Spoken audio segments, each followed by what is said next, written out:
வணக்கம். தமிழகத்தில் தொடர்ந்து ஆணவ படுகொலைகள் நடந்தேறி வருகிறது. இந்த ஆணவ படுகொலையை கண்டித்தும் காதலிப்பவர்களுக்கு பாதுகாப்பு கொடுக்க வேண்டும் என்றும், காதலித்து திருமணம் செய்தவர்களுக்கு பாதுகாப்பு கொடுக்க வேண்டும், இதற்கு சிறப்பு சட்டம் நிறைவேற்ற வேண்டும், இந்த ஆணவ படுகொலையால் பாதிக்கப்பட்ட குடும்பத்திற்கு யார் கொலைகாரர்களோ குற்றவாளிகளோ அவர்களுடைய சொத்தை பறிமுதல் செய்து இவர்களுக்கு கொடுக்க வேண்டும். இப்படி பல தீர்மானங்களை போட்டு இதையெல்லாம் சட்டங்களாக்க வேண்டும் என்று தமிழகத்திற்கு அறைகோவல் விடுத்திருக்கிறார்கள் மக்கள் அதிகார கழகத்தினர். அது எங்கென்றால் மதுரை தமக்கு மைதானத்திலே இந்த நிகழ்ச்சி நடைபெற்றது. மிகப்பெரிய மகாநாடு அளவிலே நடைபெற்ற அந்த நிகழ்ச்சி. அதில் பல கலை நிகழ்ச்சி எல்லாமே நடந்துச்சு. அதில் சிறப்பு விருந்தினராக மரியாதைக்குரிய விடுதலை சிறுத்தைகள் தலைவர் தொல் திருமாவளவன் அவர்கள் வருகின்றார்கள். அவர்கள் சிறப்புரையாற்றினார்கள்.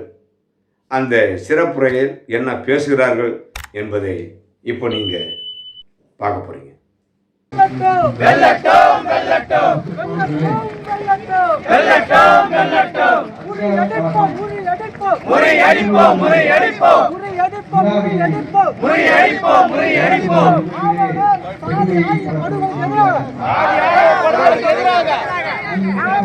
சாதி கொலைக்கு எதிராக முறியடிப்போம் முறியடிப்போம் முறியடிப்போம்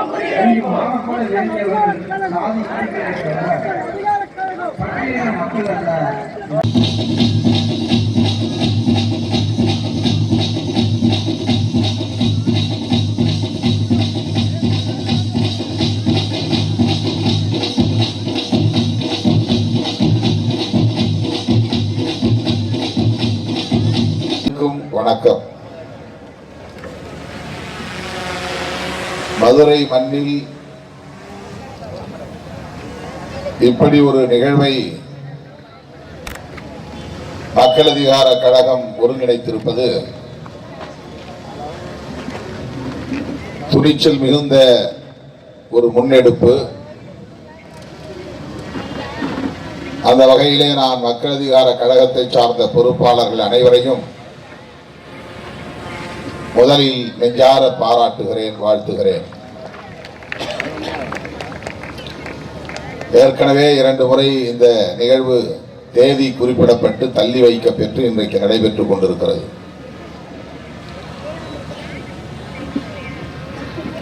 தமிழ்நாட்டில் அதிகரித்து வரும் ஆணவ கொலைகள் ஜனநாயக சக்திகளிடையே மிகுந்த கவலையையும் அச்சத்தையும் ஏற்படுத்தி வருகிறது.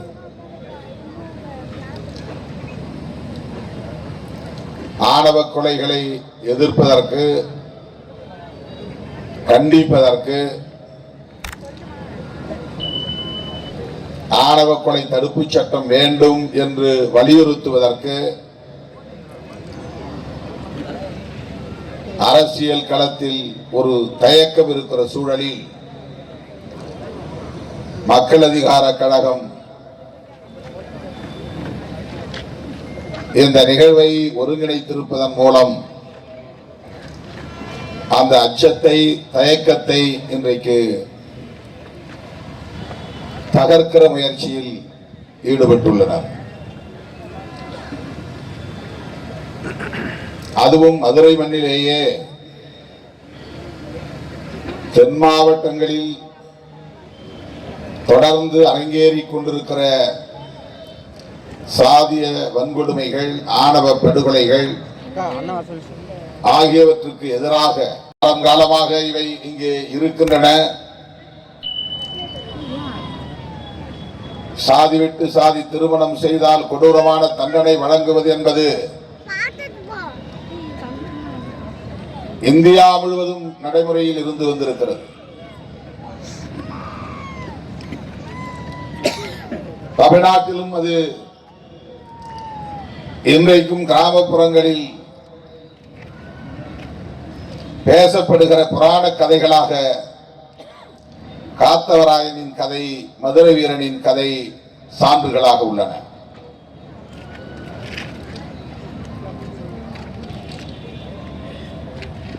சாதிய புனிதத்தை பாதுகாப்பது,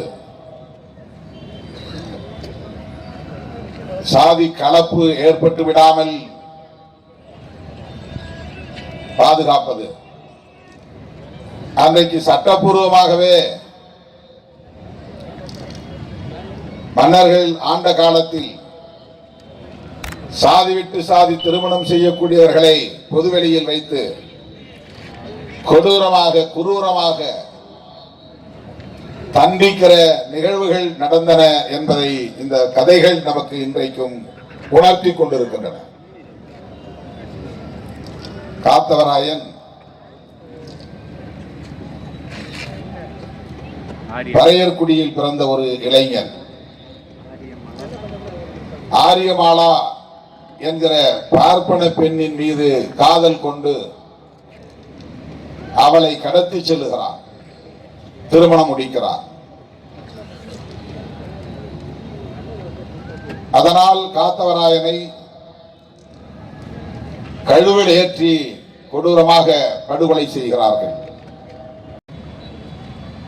திவ்யா இளவரசன் கதை உங்களுக்கு தெரியும்.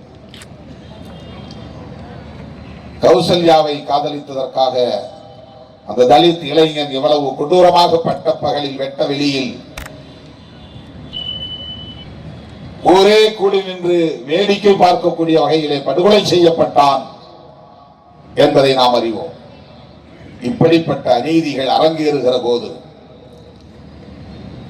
இதனை எப்படி வேடிக்கை பார்ப்பது? புதிய இளைய தலைமுறையினரிடம் மாறுபட்ட சிந்தனைகளை, முற்போக்கான சிந்தனைகளை வளர்த்தெடுக்க வேண்டும். காதலியுங்கள் என்று சொல்லுவதற்காக அல்ல. காதலுக்கு சாதியும் மதமும் தேவையில்லை. இரண்டு அன்புடை நெஞ்சம் இருந்தால் போதும் என்ற சொல்லை, என்ற கருத்தை சொல்லுவதற்காக இந்த பண்பாட்டு பெருவிழாவை ஒருங்கிணைத்திருக்கிற மக்கள் அதிகார கழகத்தை சார்ந்த அனைவரையும் நெஞ்சார பாராட்டி வாய்ப்புக்கு நன்றி கூறி விடைபெறுகிறேன். நன்றி, வணக்கம். மரியாதைக்குரிய தொல் திருமாவளவன் அவர்கள் பேசியதை நீங்கள் கேட்டிருப்பீர்கள். அடுத்தபடியாக மக்கள் கலை இலக்கிய கழகம் இதனுடைய மாநில ஒருங்கிணைப்பாளர் திரு ராமலிங்கம் அவர்கள் மதுரையிலே நமக்கு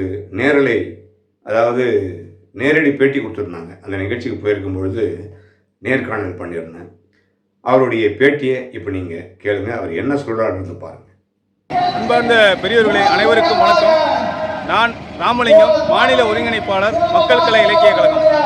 இந்த சாதி மதம் கடந்து காதலிக்க மனம் முடிக்க வேண்டும் ஜனநாயகம் என்ற தமிழ்நாட்டு பண்பாட்டு பெருவிழா என்ற இந்த இயக்கமானது கடந்த 2 மாதங்களுக்கு முன்பாக நடைபெற்ற ஒரு சாதி மறுப்பு புரட்சிகர மனவிழா என்பது டிசம்பர் 28 நடைபெற்றது. அந்த திருமணம் என்பது ஒரு பண்பாடாக, கலாச்சாரமாக இன்றைக்கு ஆரிய பார்ப்பனியத்துக்கு எதிராகவும் சாதி ஆதிக்கத்துக்கு எதிராகவும் நாம் எப்படி ஒன்றாக நாம் இருக்க வேண்டிய அவசியம் இருக்குது அப்படிங்கிற உணர்வுகளையும் அவங்களுடைய வெளிப்பாடுகளையும் அந்த திருமணத்தின் மூலமாக நாம் உணர்ந்த முடியுது. அந்த திருமணத்தின் வாயிலாகத்தான் நாம் என்ன சொல்கிறோம்னா, இது தென் மாவட்ட மக்களுடைய பண்பாடு கலாச்சாரம் கொண்டது. தமிழ்நாடு என்பது பார்ப்பனிய ஏகாதிபத்திய எதிர்ப்பு மரபு கொண்டது. அப்படிப்பட்ட மரபுகளையும் கலாச்சாரத்தையும் நாம் மறித்துக் கொள்ளும் விதமாக எப்படி தென் மாவட்டங்களில் 2000 ஆண்டுகளுக்கு முன்னாக கீழடி நாகரிகம், இப்படி பல்வேறு நாகரிகங்கள் சாதி மதம் கலந்து ஒரு ஒற்றுமையை பறைசாற்றும் விதமாக இருந்ததோ, எப்படி ஒற்றுமையை உணர்ந்ததோ, அதே போல மத நல்லிணக்கத்தின் அடையாளமாகவும் பல்வேறு வழிபாட்டு முறைகளை கொண்ட மக்கள் வாழ்ந்தாலும் எல்லோரும் எப்படி ஒரே குடையின் கீழ் ஒற்றுமையாக ஒன்றாக இருக்கிறார்கள் என்பதற்கு திருப்பரங்குன்றம் மக்களுடைய போராட்டம் என்பது அதற்கு சாட்சியாக அமைந்து கொண்டிருக்கிறது. எப்படியாவது தென் மாவட்டங்களிலும் சரி, மதுரையிலும் ஒரு கலவரத்தை நடத்தியே தீர வேண்டும் என்று RSS, BJP, இந்து முன்னணி கும்பல் தொடர்ந்து கங்கணம் கட்டி கிட்டத்தட்ட 30 ஆண்டுகளாக வேலை செய்து வந்து இறுதியாக 2024 டிசம்பர் 24 இருந்து ஆடுகோழி பலியிடுகின்ற விஷயத்தை கையில் எடுத்து மக்கள் மத்தியில் ஒரு திட்டமிட்டு ஏதோ இஸ்லாமியர்கள் இங்கு வந்து கலாச்சார சீரழிவை ஏற்படுத்துகிறார்கள், ஆக இதை நாம் எதிர்க்கணும் என்ற ஒரு பொய் பிரச்சாரத்தை செய்தார்கள். அது யாரும் நம்பவில்லை. ஏன்னா ஆடுகோழி பலியிடுவது என்பது கலாச்சாரம் என்பது இங்கே நாட்டாதெய்வ குலதெய்வ வழிபாட்டு கொண்ட மக்களுடைய பண்பாடு கலாச்சாரம் கொண்டது. ஏன்னா இங்கு எந்த விதமான பிரிவும் இல்லாமல் எல்லா வழிபாட்டு முறையும் அங்கீகரிக்கக்கூடிய மக்கள் வாழ்கிறார்கள் என்பதை மீண்டும் நினைவூட்டும் விதமாக அமைந்தது. அதற்கு முன்பாக டங்ஸ்டன் போராட்டம் என்பது முழுக்க முழுக்க ஒரு பண்பாட்டுக்கான போராட்டம். பண்பாட்டு நாகரிகங்கள், வழிபாட்டு உரிமைகள், இயற்கை வளங்கள் எல்லாத்தையும் அளிக்கிறார்கள் என்ற செய்தியை புரிந்து கொண்ட மக்கள் 50,000க்கும் மேற்பட்ட மக்கள் ஜனவரி 7ஆம் தேதி டிசம்பர் 25 மிகப்பெரிய ஒரு போராட்டத்தை இதே தமுக மைதானம் முன்னாடி பிரம்மாண்டமாக நடத்தி கார்பரேட்டுக்கு கொண்டு வரப்பட்ட அந்த திட்டத்தை வாபஸ் வாங்க வைத்தார்கள். அப்படிப்பட்ட ஒரு தொடர்ந்து போராடக்கூடிய ஒரு மதுரை மக்கள், தென் மாவட்ட மக்கள், தமிழ்நாட்டு மக்கள் இப்படி தொடர்ந்து RSS பிஜேபியுடைய கண்ணோட்டங்களையும் சித்தாந்தங்களையும் தொடர்ந்து எதிர்த்து நின்று வருகிறார்கள்.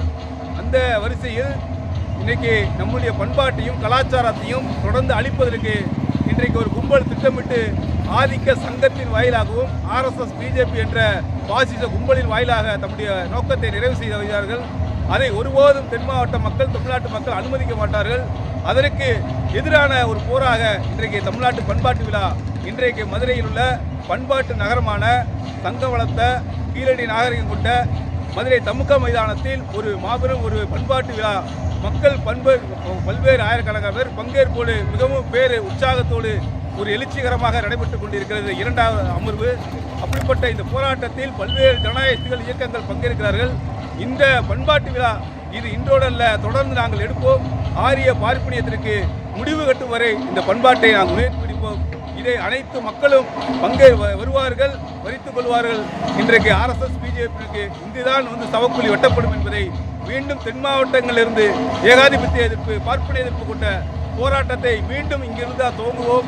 தமிழகத்தை இது அயோத்தி அல்ல தமிழ்நாடு என்பதை மீண்டும் பறைசாற்றும் விதமாக இந்த ஆணவ கொலைக்கு எதிராகவும் நம்முடைய பண்பாட்டு மரபுகளையும் பண்பாட்டு மண்டலமாகவும் இயற்கை வளங்களை அளிக்கக்கூடிய, சுற்றுச்சூழலை அளிக்கக்கூடிய இன்றைக்கு திட்டங்களுக்கு எதிராகவும் இன்றைக்கு ஒரு மிகப்பெரும் ஐம்பெரும் தீர்மானங்களை முன்வைத்து இந்த பண்பாட்டு விழா நடைபெறுகிறது.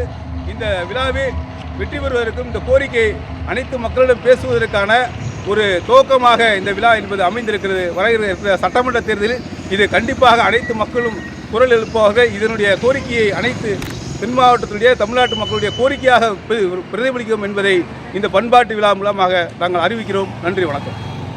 இந்த நிகழ்ச்சியை நீங்கள் பார்த்திருப்பீங்க. மீண்டும் இன்னொரு காணொலி காட்சியிலே உங்களை சந்திக்கின்றேன். நன்றி, வணக்கம்.